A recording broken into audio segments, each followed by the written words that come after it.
જોવા જાઓ તો યમુનાજીના 4 સ્વરૂપનું આરાધન આપણે ત્યાં થતું હોય છે મુખ્ય રૂપે. એક યમુનાજીના લોટીજીની સેવા ઘણાને ત્યાં બિરાજતી હોય. શ્રી યમુનાજી જલ સ્વરૂપે, લોટી સ્વરૂપે ઘણાને ત્યાં સેવામાં બિરાજતા હોય છે. ઘણાને ત્યાં યમુનાજીના ચિત્રજીની સેવા હોય છે. વડીલોના ઘણાના ઠાકોરજી જોઈએ તો શ્રીનાથજીનું ચિત્ર હોય, યમુનાજીનું ચિત્ર જે બિરાજતું હોય. યમુનાજીના રજની સેવાનો ઉલ્લેખ મળે છે. શ્રી ગુસાઈજીએ કિશોરીબાઈને યમુનાજીની રજ પધરાવી અને રજની સેવા કરતા, તો એનો પણ એક ઉલ્લેખ આપણે ત્યાં છે. ગઈકાલે જ આપણે ચરણ પંકજ રેણુ શ્રી યમને જુ દેઈ એ પદ ઉપર ચર્ચા કરી હતી કે શ્રી યમુનાજીના આશ્રય જ્યારે જાઓ છો ત્યારે યમુનાજીમાં જલની સાથે રજ પણ મળે છે. જલમાં 3 પ્રકારના પ્રવાહ છે અને રજ 3 પ્રકારની, પ્રભુના ચરણની રજ, ગાયોની ખુરરજ અને ત્રીજી ગોપીજનોની રજ. આ 3 રજ યમુનાજીમાં વિદ્યમાન છે. તો રજનો પણ સેવાનો પ્રકાર આપણે ત્યાં છે. અને કાત્યાયની વ્રત સમયે ગોપીજનોએ યમુનાજીની વાલુકામાંથી જ કાત્યાયની બનાવ્યા અને શ્રી યમુનાજીનું આરાધન કર્યું અને પોતાના મનોરથોને પૂર્ણ કર્યા. તો લોટીજીની સેવા, ચિત્રજીની સેવા, રજની સેવા અને ચોથું સ્વરૂપની સેવા. ઘણાને ત્યાં શ્રી યમુનાજીના સ્વરૂપ બિરાજતા હોય છે.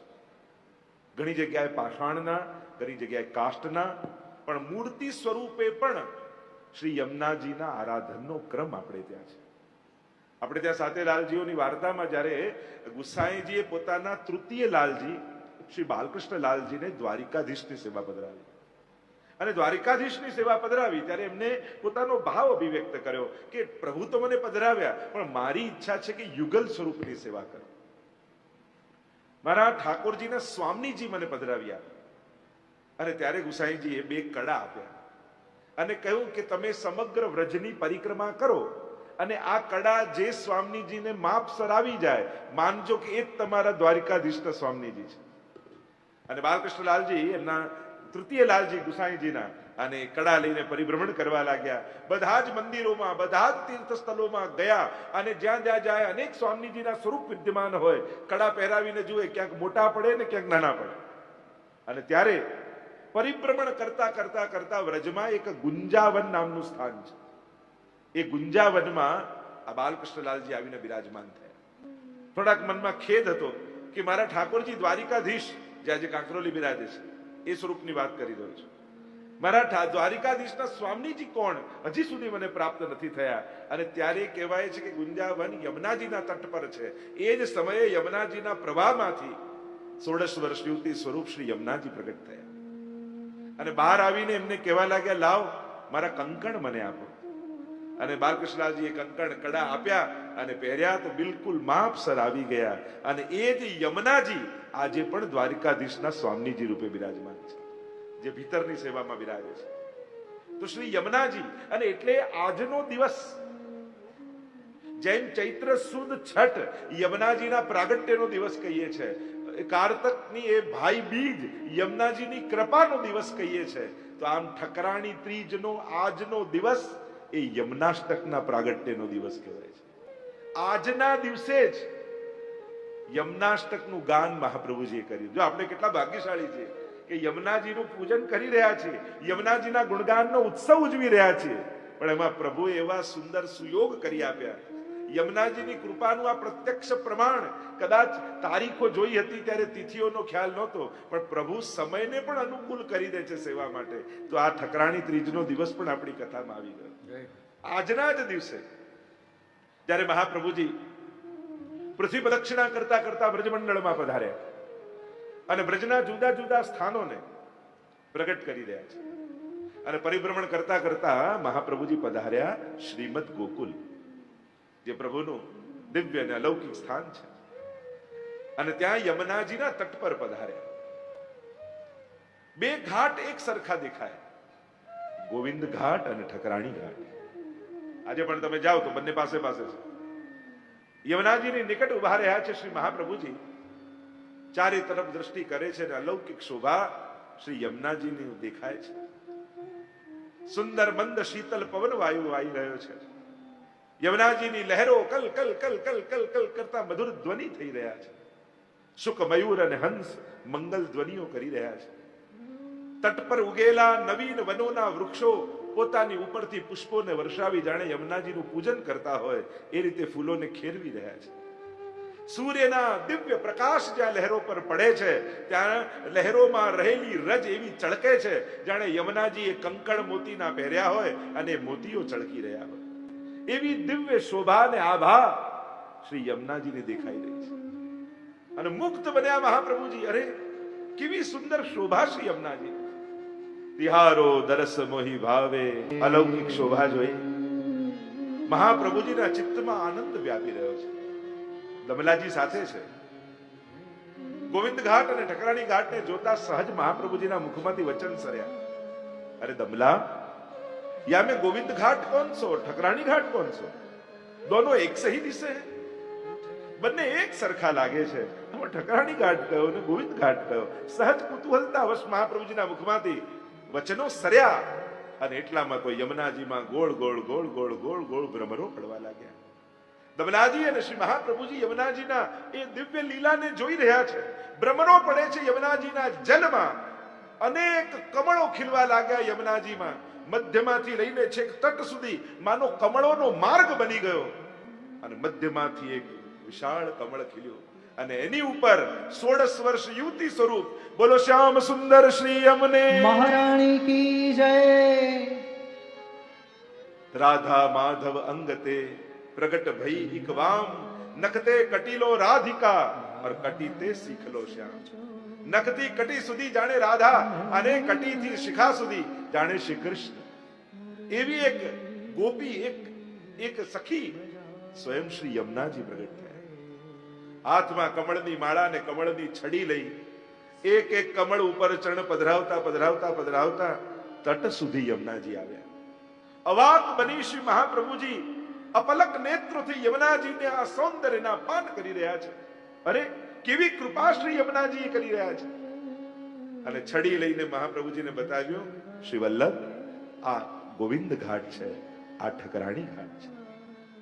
અને એ જે સ્વરૂપ પ્રગટ થયું હતું એ પલવારમાં અદ્રશ્ય થઈ શ્રી મહાપ્રભુજીના હૃદયમાં બિરાજી.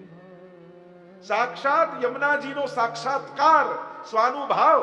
અને એ પણ જ્યારે યમુનાજી હૃદયમાં બિરાજમાન થઈ ગયા અને યમુના રૂપી એ કૃપા રસ, એ ભગવદ રસ હૃદયમાં જ્યારે સમાયો નહીં ત્યારે હૃદયમાં પ્રગટેલો આનંદ અભિવ્યક્ત ન થાય ત્યાં સુધી અધૂરો છે. અને હૃદયમાં પ્રગટેલા એ યમુનાજી યમનાષ્ટક રૂપે અભિવ્યક્ત થઈ ગયા. નમામિ યમુનામાં સકલ સિદ્ધિ હે તુમ મુદા. શ્રી મહાપ્રભુજીએ યમનાષ્ટક મહાપ્રભુજીના હૃદયમાંથી પ્રગટ્યું.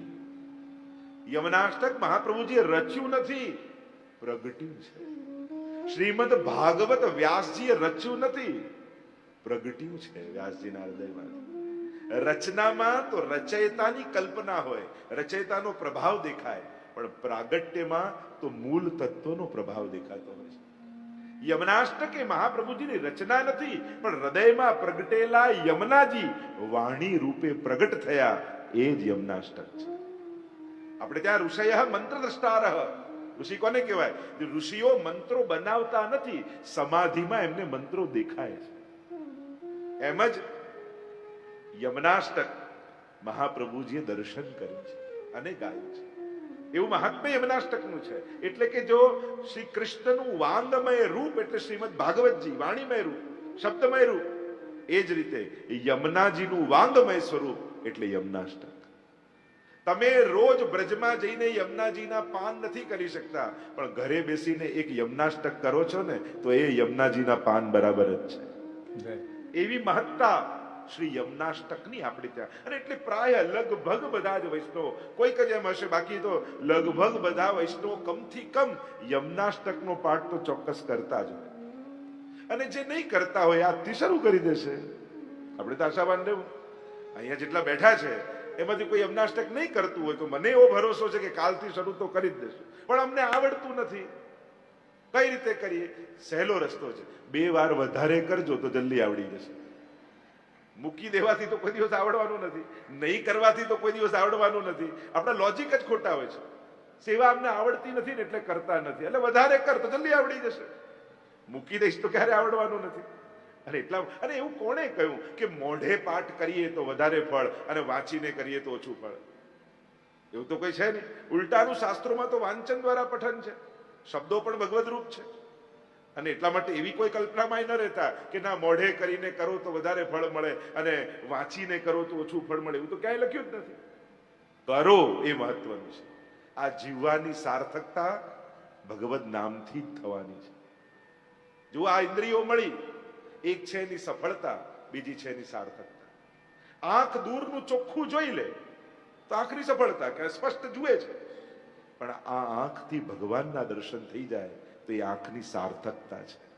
એનું હોવું એ ફલિત છે. ચોખ્ખું જુએ તો બધાને છે, સફળતા તો બધા સારી. કાન સ્પષ્ટ ચોખ્ખું સાંભળે એ સફળતા, પણ ભગવત કથાને સાંભળી લે તો આ કાનની સાર્થકતા છે.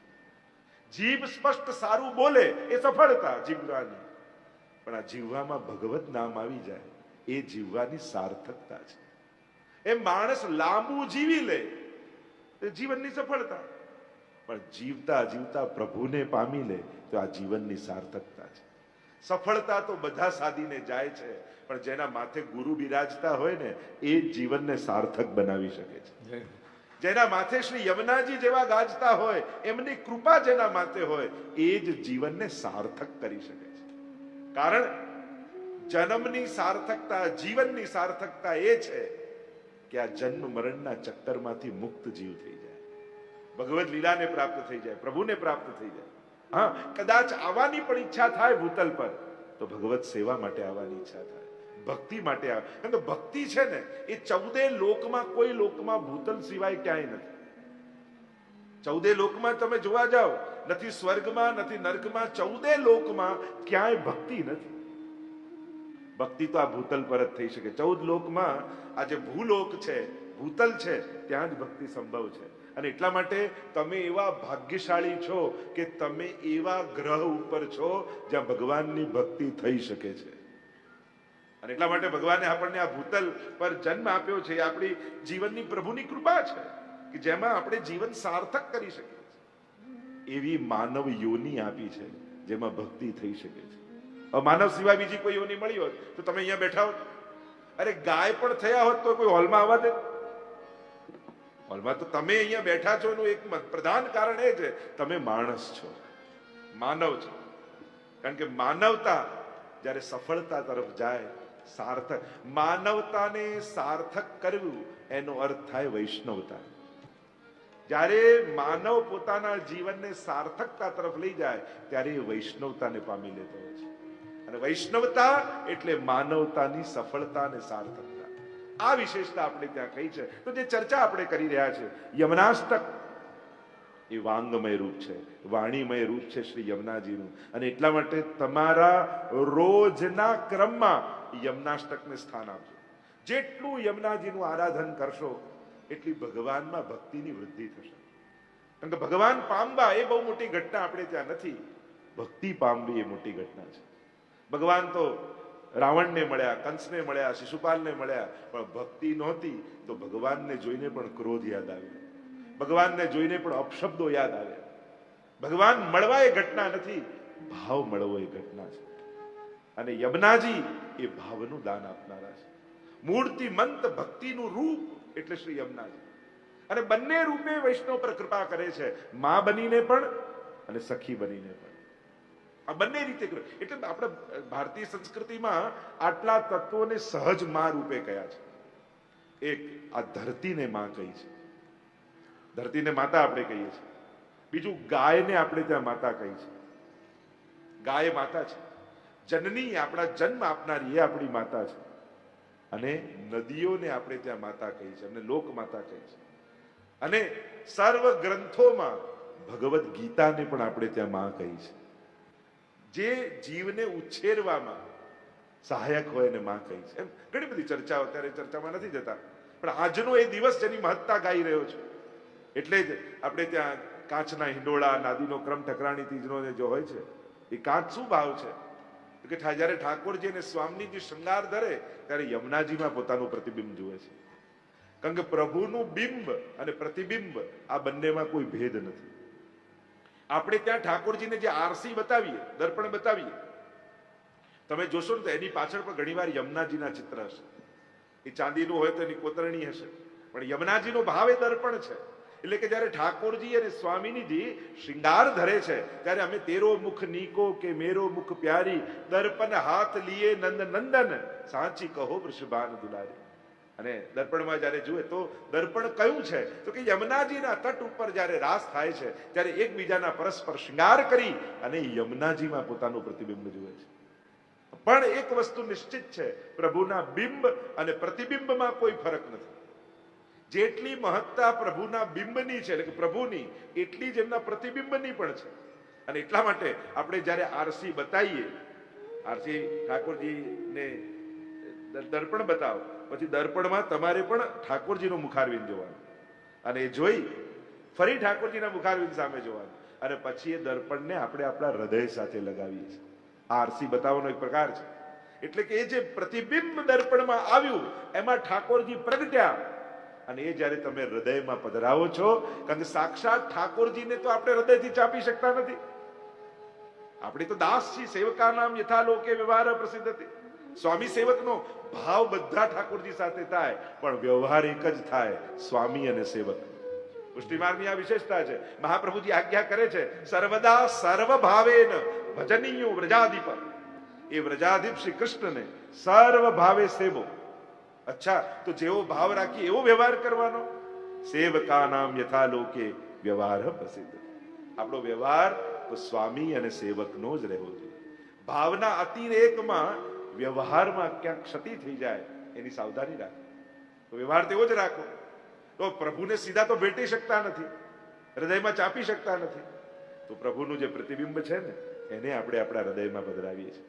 જો પુષ્ટિ માર્ગની વિશેષતા એ જ છે, તમને હવેલીમાં સીધા પ્રભુને કોઈ સ્પર્શ કરવા ન દે, તો પ્રભુનો સ્પર્શ, આપણો સ્પર્શ પ્રભુ સુધી કેમ પહોંચાડવો? ઉદાહરણ રૂપે તમે માલાજી બનાવતા હો ને, ત્યારે માલાજી બનાવતા બનાવતા પુષ્પને પરોતા જાઓ, અને એક એક પુષ્પને ઠીક કરીને પરોતા જાઓ, એક એક પુષ્પને ઠીક કરીને પરોતા જાઓ, ત્યારે બનાવતી વખતે મનમાં એવો ભાવ લાવો કે જો હું ઠાકોરજીને સ્પર્શી શકતો તો નથી, એ તો સર્વાંગ સુંદર છે, પણ મારો સ્પર્શ પ્રભુ સુધી તો નથી પહોંચતો, પણ જે ફૂલોને મેં સ્પર્શ્યા છે એ ફૂલો એ તો વ્રજભક્તો છે, અને વ્રજભક્તોના માધ્યમ થકી હું ઠાકોરજીના વક્ષસ્થળને સ્પર્શ કરી દઈશ. કારણ કે મારી બનાવેલી માળા પ્રભુના કંઠમાં બિરાજશે, તો પુષ્પો થકી મારો સ્પર્શ પ્રભુ સુધી પહોંચી જશે. પ્રભુના મુખ સુધી તો આપણે પહોંચી શકતા નથી, પણ ભંડારની, ટોકરીની, શાકભાજી, ફૂલ, મેવાની, લીલા મેવાની સેવા કરતા હોય ત્યારે એમ થાય કે પ્રભુને રસોઈ બનાવીને સિદ્ધ કરીને ભોગ ધરવાનો તો મને લાભ ક્યારે હવેલીમાં મળવાનો નથી, અને હું મારી સેવા કેમ પહોંચાડું? ત્યારે સેવા કરતા કરતા ભંડારની, ટૂંકની, કે ચલો આના માધ્યમ થકી ઠાકોરજીના મુખારવિંદ સુધી મારો સ્પર્શ પહોંચશે, મારી સામગ્રી પહોંચશે. આવો એક ભાવ આપણે ત્યાં છે. એટલે જ જો ઠાકોરજી કે મહાપ્રભુજી પાસે જ્યારે જઈએ ત્યારે સૌથી પહેલા કોઈ લીલા મેવાની સેવા કરતા હોય તો લીલો મેવો ધરીએ. એનો ભાવ જ શું છે? લીલા મે વાહ, લીલા में वाह सुख को जो अनुभव કર્યો वो सुख को अनुभव यहां भी करनो. એટલે કે લીલા में वाह, લીલામાં જે સુખનો અનુભવ કર્યો એ સુખનો અનુભવ મને આ સેવામાં પણ મળવાનો છે. આપણે ત્યાં તો ક્રિયાઓ ભલે નાની હોય, એની ભાવનાઓ બહુ મોટી હોય છે. ભલે ને એક લીલા મેવાના ટૂંક કરતા હોય, પણ એ કરતા કરતા પણ કેવો ભાવ આવે કે લીલામાં પ્રભુએ મુખારવિંદ દ્વારા જે અધરામૃતનું દાન કર્યું એ અધરામૃત આ મેવા સુધી સ્પર્શ પહોંચતો. કેટલા ભાવ આપણે ત્યાં. નાની નાની એક જારી ભરવાનો પણ કેવો ભાવ, એક માળા બનાવવાનો કેવો ભાવ, અરે બુહારી કરવાનો તો સૌથી મોટી સેવા માની છે આપણે ત્યાં હવેલીમાં. બુહારી કરવા એને સોહિનીની સેવા કહેવાય. સોહવું એટલે ગમવું. સોહિનો નો અર્થ થાય મોકું બહોત સોહે, મને બહુ ગમે, એટલે એને કહેવાય સોહનીની સેવા. કે પ્રભુને જે સેવા બહુ ગમે છે, કારણ પ્રભુના ચરણોના સ્પર્શ મળી જાય, પણ જ્યારે હવેલીના ચોકને બુહારતા હો ને તો એમાં પ્રભુ એ કેવલ નિજ મંદિરમાં જ બેઠા નથી રહેતા, એ તો હોલમાં, ચોકમાં, બધે જ ફરતા હોય છે. એટલે હવેલીમાં જયારે તમે હો ને ત્યારે ધ્યાન રાખવું, પ્રભુ તો ગમે ત્યારે આંટો મારતા હોય. એ તો ગમે કોઈ ઓરડો ખોલો ને એમાંથી નીકળે. પ્રભુનું સ્થાન છે ને, આપણે તો દાસ છીએ, માલિક તો એ જ છે, ઠાકોરજી જ છે. અને એવો જ ભાવ રાખીને હવેલીમાં રહેવું. આ તો પ્રભુનું ઘર છે. તો પ્રભુની ચરણ રજ હોય, વલ્લભકુલ પધાર્યા ગુરુજનોની ચરણ રજ હોય, વૈષ્ણવ રોજ પધારે વૈષ્ણવની ચરણ રજ હોય. અને આપણે ત્યાં ગોકુલનાથજીના વચનામૃતોમાં આવે કે આ જ નેત્રોથી પ્રગટ લીલાના દર્શન ક્યારે થાય?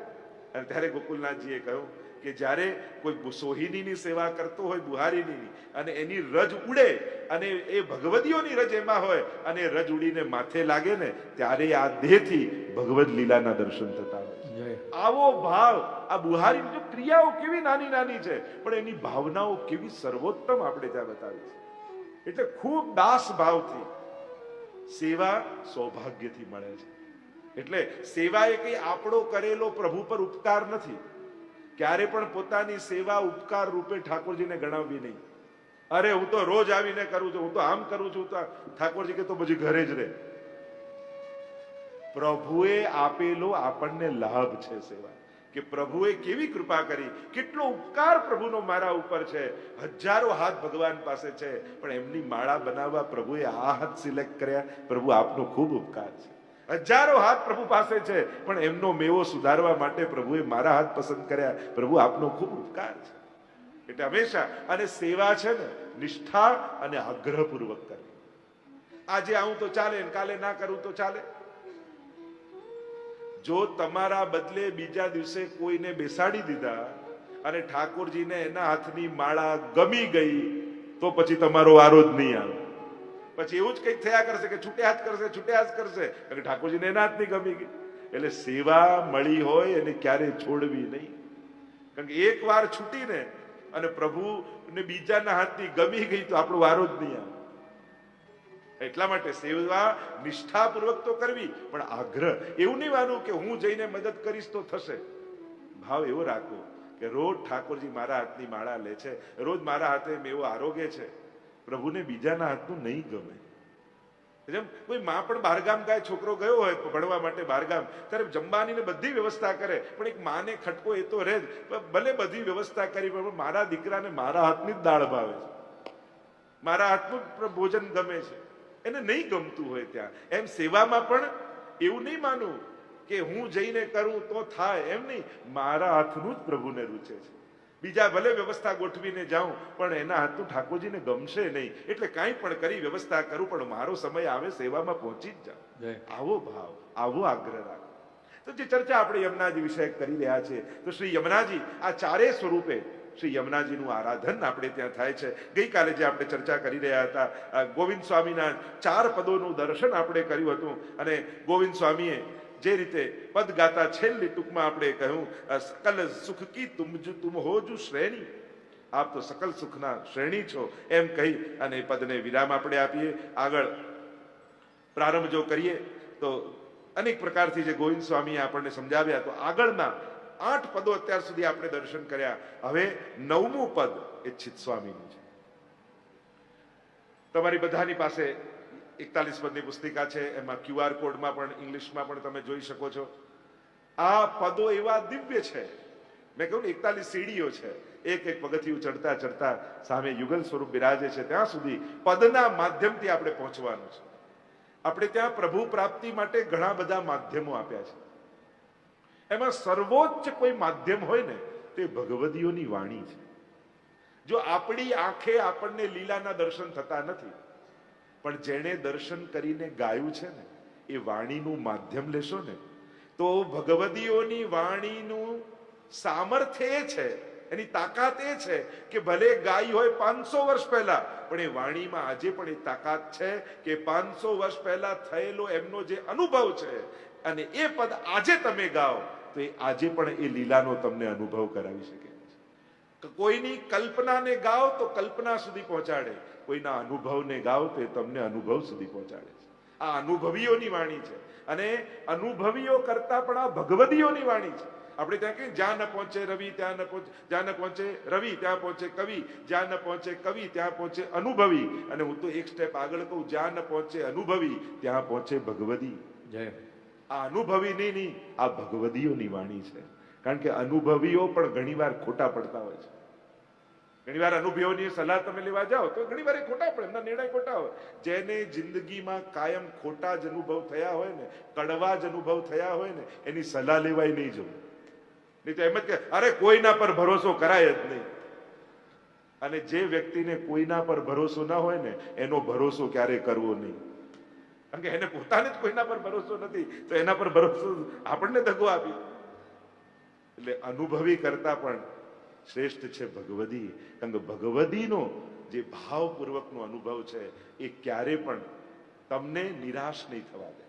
એની વાણીની એ તાકાત છે, એના અનુભવની એ તાકાત છે કે એ ગાતા ગાતા તમારો અનુભવ બનાવી દે.